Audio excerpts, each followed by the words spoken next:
ক্রীড়া মন্ত্রণালয়ের উপদেষ্টা মহোদয় জনাব আসিফ সাহেব যিনি হয়েছেন, কোটা আন্দোলনের যে স্টুডেন্টরা আছে বা যে সমন্বয়কের ভেতরে একজন ক্রীড়া মন্ত্রণালয়ের উপদেষ্টা মহোদয় জনাব আসিফ সাহেব যিনি হয়েছেন, আপনি দেখবেন উনি কিন্তু খেলাধুলা নিয়ে এখন থেকে উনি কাজ করবেন, বাংলাদেশের সার্বিক খেলাধুলার বিষয়গুলো নিয়ে কাজ করবেন। এখন যদি আল্লাহ না করুক কালকে একটা প্রবলেম হয়, আল্লাহ না করুক যদি কোনো একটা খেলাধুলায় কোনো জায়গায় প্রবলেম হয়, উনি কিন্তু প্রধান উপদেষ্টা মহোদয় ডক্টর ইউনূস স্যারের কাছে যাবেন বা সিনিয়র উপদেষ্টা মহোদয় যারা আছেন উনাদের সাথে আলোচনা করে এসেই কিন্তু উনাকে স্টেটমেন্ট দিতে হবে। ইটস ভেরি সিম্পল, কারণ উনি একটা দায়িত্বশীল জায়গায় আছেন। তো হুট করেই একটা সমস্যার সমাধান উনি একা কিন্তু এসে এই আপনাদের সামনে মানে প্রেসের সামনে হুট করে বলে ফেলতে পারবে না।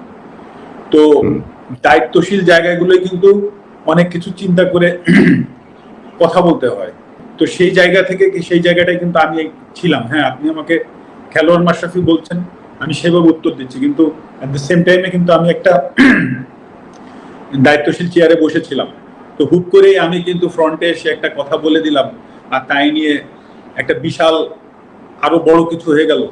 সেটার ট্যাকেল দেওয়ার ক্ষমতা আদৌ আমার আছে কিনা, বা বর্তমানে যারা কাজ করবেন তাদেরও কিন্তু এই জিনিসগুলো ভেবেচিন্তে কাজ করতে হবে। তো এটা কিন্তু ভেরি সিম্পল ব্যাপার। তো আমি যেটা বলতে চাচ্ছি যে হ্যাঁ, আমি ব্যর্থ হয়েছি, কিন্তু আসলে আমারও তো সীমাবদ্ধতা আছে বা ছিল, এটাও কিন্তু সত্য কথা। কিন্তু সেটাকে যে আমি এক্সকিউজ হিসেবে দাঁড় করাচ্ছি সেটা না, কারণ মানুষের দাবি ছিল, কারণ প্রথমত আমি একজন খেলোয়াড়, তারপরে আমি সংসদ সদস্য। কারণ আমি খেলোয়াড় থেকে আমার পরিচয় মাশরাফি না হলে আমি অবশ্যই ওই সংসদ সদস্যে আমার যে ডাক নাম ছিল, আমার নড়াইলের মানুষ চিন্ত কৌশিক নামে, সেই নামে আমি নিশ্চয়ই সংসদ সদস্য হইতে পারতাম না। তো খেলোয়াড় মাশরাফির জায়গায় যে আমি ব্যর্থ হচ্ছি সেটা কিন্তু আমি একবারও বলছি না। বাট আপনি এট দ্য সেম টাইমে ভাবেন যে আমি একটা সংসদ সদস্য ছিলাম একজন, সেই পজিশন থেকে হুট করে আমি একটা মন্তব্য করার থেকে বরঞ্চ আমি ওইখানে যে সমাধানের চেষ্টা করাটা আমার জন্য আরো ইজি হইতো, বা আমি সেটাই চেষ্টা করেছি, সেটা হয়তো আমি পারিনি। সেটাই আমার ব্যর্থতা।